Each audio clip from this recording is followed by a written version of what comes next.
আসসালামু আলাইকুম। আশা করি সকলে ভালো আছেন এবং সুস্থ আছেন। তো আজকে আমাদের এই যে ছোট্ট একটা জমি, তো মোটামুটি 8 শতাংশ হবে। তো সেটার মধ্যে কিন্তু আমরা দুইটি খাল ফেলাইছিলাম।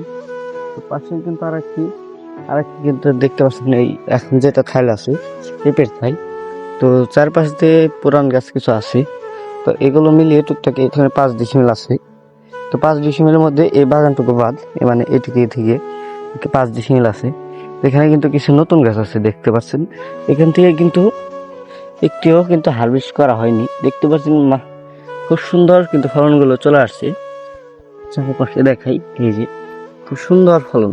ঠিক আছে, এই যে গাছগুলো আছে, এই যে এটা থেকে কিছু ছেঁড়া হয়েছে, এটাই থেকে এটা থেকেও কিন্তু এবার হারভেস্ট করা হয়েছে। এই যেখান থেকে কিন্তু হারভেস্ট করা হয়েছে।